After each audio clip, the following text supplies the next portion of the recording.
राहत वाङ्मय में कहा गया है,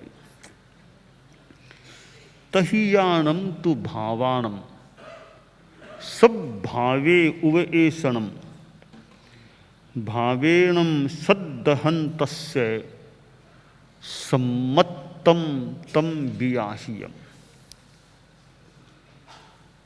जैन शासन में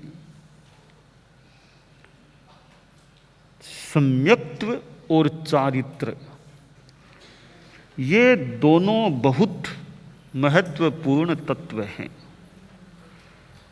मोक्ष प्राप्ति के लिए सम्यक्त्व का होना भी जरूरी है और चारित्राराधना भी आवश्यक है। केवल सम्यक्त्व है बहुत अच्छी बात है, परंतु चारित्र के बिना मोक्ष प्राप्ति की साधना में संपूर्णता अविकलता नहीं आती है। अनंत आत्माएं संसार में हैं, मोक्ष में भी हैं। ऐसा लगता है प्रत्येक आत्मा, भले वह आज सिद्ध है या संसारी है, कभी न कभी तो मिथ्यात्वी अवश्यमेव थी। ऐसी हमारे कोई तत्वज्ञ साधु साध्वियां कोई संशोधन करना चाहें तो बात रख सकते हैं। ऐसी कोई भी आत्मा दुनिया में है क्या जो कभी भी मिथ्यात्वी नहीं थी? यानी ऐसा लगता है मिथ्यात्वी तो हर आत्मा कभी न कभी थी। बाद में सम्यक्त्व की प्राप्ति होती है। अनंत अनंत काल तक हर आत्मा मिथ्यात्वावस्था में रही है। सम्यक्त्व की प्राप्ति होती है, एक मानो आध्यात्मिक प्रकाश प्राप्त होता है। वह जीव की अनंत अनंत काल की यात्रा में एक बहुत ही महत्वपूर्ण समय होता है। संस्कृत श्लोक है, सम्यक्त्व रत्नान्न परम ही रत्नम, सम्यक्त्व मित्रान्न परम ही मित्रम, सम्यक्त्व बंधोर न परो ही बंधुः, सम्यक्त्व लाभान न परो ही लाभ है। कि सम्यक्त्व ऐसा रत्न है, इससे बड़ा दूसरा कोई रत्न नहीं दुनिया में। सम्यक्त्व ऐसा मित्र है, इससे बड़ा दूसरा कोई मित्र नहीं दुनिया में। सम्यक्त्व ऐसा बंधु है, जिसके समान दूसरा कोई बंधु नहीं दुनिया में। और सम्यक्त्व ऐसा लाभ है, जिसके समान दूसरा कोई लाभ नहीं दुनिया में।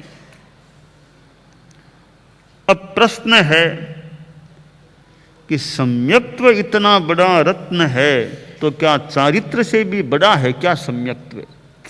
यूं तो सापेक्ष बातें हो सकती हैं, परंतु एक महत्वपूर्ण बात है कि चारित्र के बिना सम्यक्त्व तो हो सकता है, पर सम्यक्त्व के बिना चारित्र नहीं हो सकता। यानी मैं स्थूल भाषा में कहूं तो चारित्र को सम्यक्त्व की गरज है, सम्यक्त्व को चारित्र की गरज नहीं है। बिना चारित्र के भी सम्यक्त्व रह सकता है, हो सकता है। चारित्र को सम्यक्त्व का सहारा आधार चाहिए, पर सम्यक्त्व को चारित्र का आधार नहीं चाहिए। इसलिए इस संदर्भ में ज्यादा महत्वपूर्ण तो सम्यक्त्व है, जिसको चारित्र की भी अपेक्षा नहीं, अपने आप अकेला रह सकता है। चारित्र अकेला नहीं रह सकता, उसको तो सम्यक्त्व का साहचर्य चाहिए ही चाहिए। हम साधु साध्वियां हैं, समणियां भी हैं, वो लोग भी हैं। सम्यक्त्व हमारा कैसे निर्मल रहे, इसके लिए 3 बातें मुझे अच्छी प्रतीत हो रही हैं सम्यक्त्व की पुष्टि की दृष्टि से।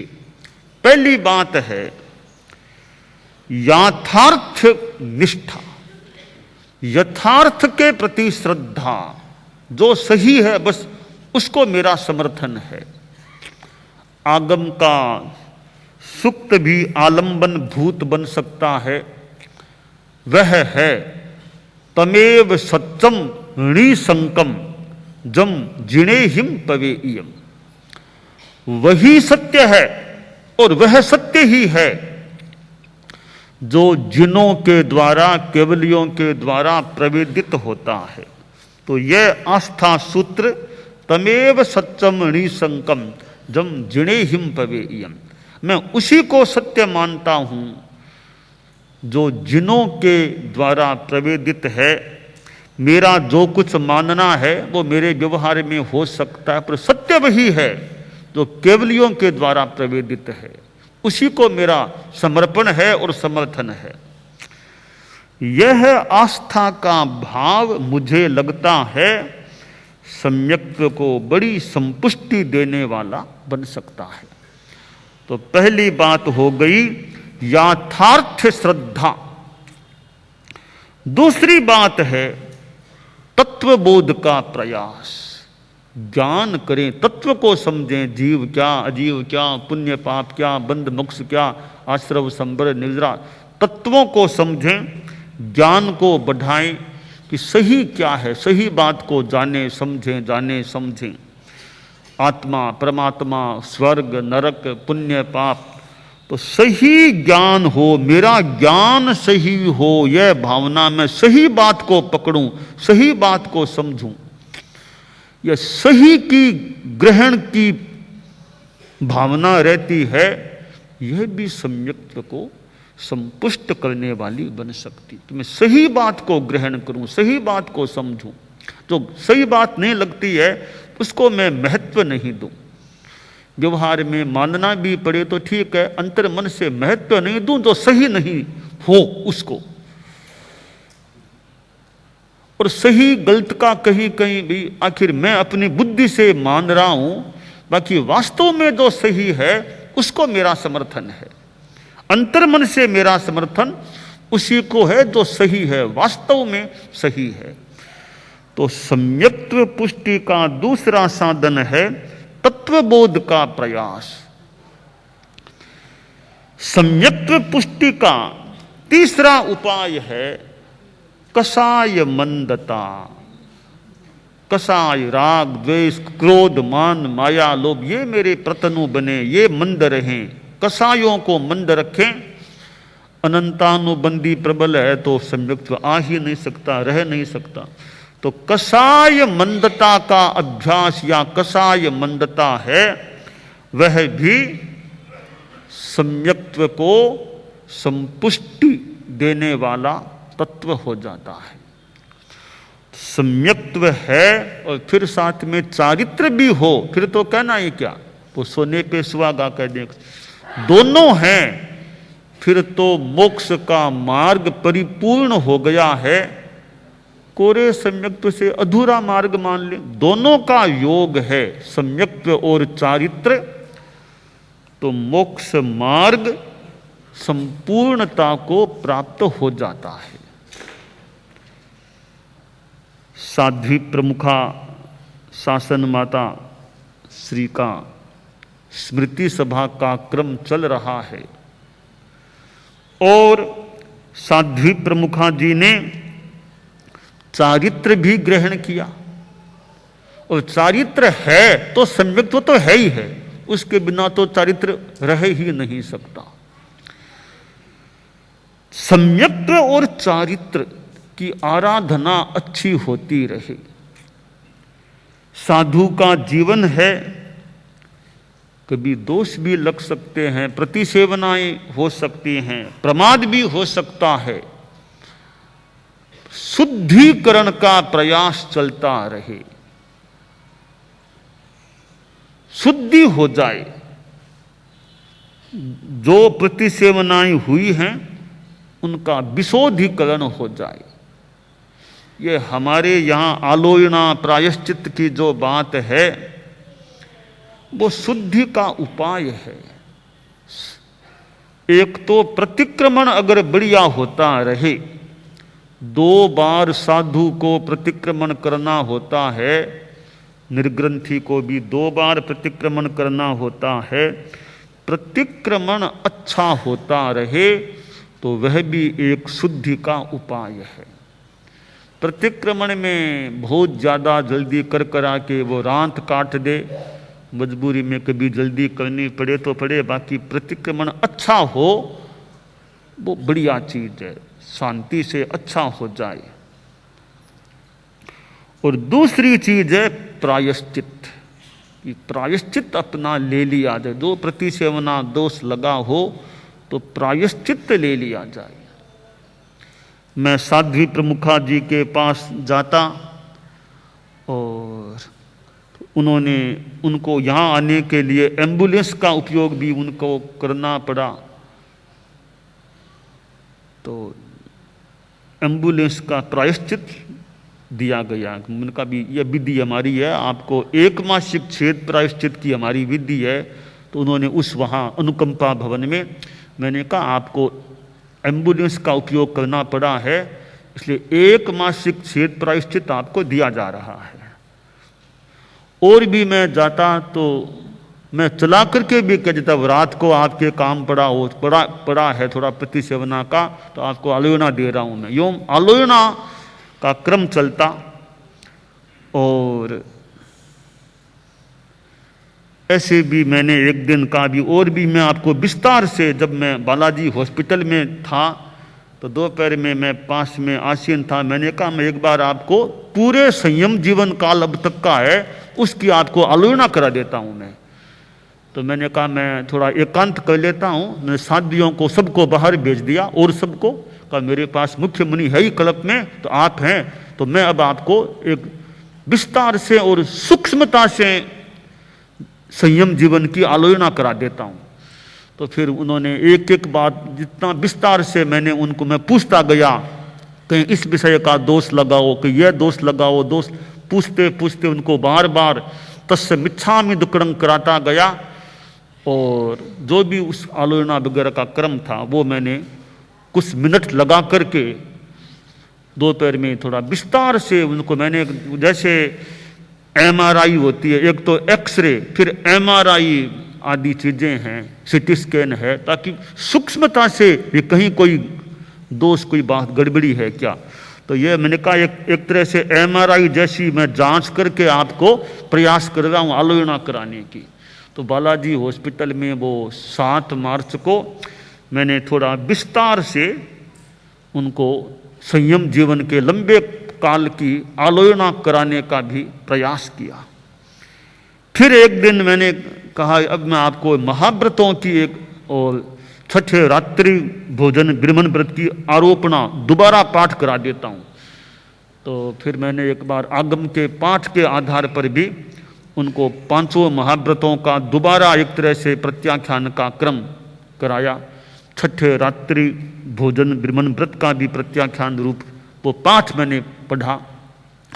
और आराधना की हमारी ढालें, बहुलांश उन ढालों का मैं था, मेरे साथ में चारित्रात्माएं भी रहती थी, उनको गा करके बोल करके उनको आराधनाएं की बहुलांश उनके सामने स्वाधित करने का, उच्चरित करने का प्रयास किया।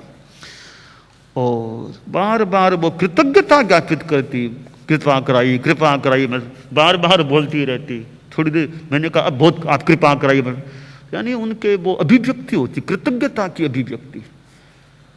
और उनकी जो मैंने जब मैं दूर था तो सुना कि उन्होंने कहा कि मुझे तो गुरुदर्शन चाहिए, बस गुरुदर्शन चाहिए मुझे, तो यह उनकी भावना है। तो फिर आया कि गुरुदर्शन की इच्छा पर आप इतना श्रम आप साधन में बैठ के आओ तो मुझे ज़्यादा संतोष मिलेगा। यानी वो इस बात की मानो चिंता थी उनको कि आचार्य श्री लंबे चलेंगे, उनको कितना परिश्रम पड़ेगा, तो कहा आप मेरे संतोष के लिए आप साधन में बैठ करके आ जाओ तो जल्दी आना भी हो जाएगा और आपको ज़्यादा श्रम भी नहीं पड़ेगा, तो मुझे संतोष मिले, आप साधन का उपयोग कर लो। उन्होंने प्रयास किया कि संत अर्ज करो कि साधन का उपयोग कर लें, यानी वो एक तरह से उनका दूर बैठे भी मनोभाव कि आचार्य श्री को मेरे लिए इतना श्रम करना पड़ेगा, तो कैसे श्रम उनका कम हो और काम भी हो जाए, मेरा दर्शन भी हो जाए, श्रम भी कम हो पड़े। यानी एक उनकी कितनी एक चिंतन की वो अच्छी बात थी। और गुरु दर्शन की भावना उनका, और कोई जितना मैंने सुना, मेरी तो गुरु दर्शन की इच्छा है, तो एक अच्छी बात है उनकी दृष्टि, उनके लिए तो ये गुरु दर्शन की इतनी भावना रखना। और मैंने फिर एक दिन कहा यहाँ अनुकंपा भवन में कि अब आपको मैं दिल्ली से बाहर नहीं भेजना, कि यह नियम करा दूं, अब आपको दिल्ली से बाहर नहीं जाना है, दिल्ली में ही रहना है बस अब। तो उन्होंने पढ़ाए कहा कि दिल्ली में रहकर मैं क्या करूंगी, यहां रहकर मैं क्या करूंगी। यानी मैं समझा उनकी भावना कि मैं तो आपके साथ गुरुकुलवास में रहूंगी, आपके साथ वापिस चलूंगी, यह उनकी भावना। तो फिर कहा मैंने ठीक है, मैं ये नियम नहीं कराता हूं कि दिल्ली में ही रहना आपको, ये नहीं करा रहा हूं, उनकी भावना वालों के साथ साथ चलूं, चौमासा फिर साथ, यानी वो गुरुकुलवास में रहने की, वो गुरु के पास रहने की भावना, कि दिल्ली में रहकर मैं क्या करूंगी, यहां क्या करना है। तो ये श्रद्धा है, हमारी यथार्थ के प्रति श्रद्धा और चारित्र की निर्मलता। मैंने कहा भी आपको इस उधम विदा से रहते दिल्ली भेजने की सोच रहे हैं, तो उन्होंने एक बार कहा कि मुझे 80 तो आ गई, अब क्यों, यानी 80 तो मुझे आ गई, अब क्यों, यानी हैं, हाँ हाँ हाँ हाँ। वो बनते 2 तारीख को, 2 फरवरी की बात है, वहाँ उस नर्सिंग होम में और दोपहर को मीटिंग हुई थी। तो फिर चिंतन चल रहा था, 3 फरवरी 3 को संभव, 3 को तो सब 3 का योग है, इसलिए 3 इच्छा में करें। तो उस समय में पूज्य प्रवर ने फरमाया कि स्वास्थ्य की स्थिति, और बोले 80 आगे, अब और कितना जीना है, क्या करना चाहता है। मैंने तो कभी दिल्ली जल्दी भेज दे, भिन्न समाचारी में कहा 80 तो आ गए, वो क्या कितना जीना क्यों। मैंने कहा भी ठीक है, एक बार जांच हो सब ठीक हो जाए, इसलिए एक बार सोच रहे हैं दिल्ली को। तो मैं ये भी चाहता हूं आपको छेद प्रायश्चित नहीं लेना पड़े, तो मैं कार से जाने की बात का तो मैं इतना नहीं कह रहा हूं, बिना कार का उपयोग किए दिल्ली पहुंचना हो जाए। तो वर्तमान में हमारी व्यवस्था चालू है ऐसे भिन्न समाचारी की।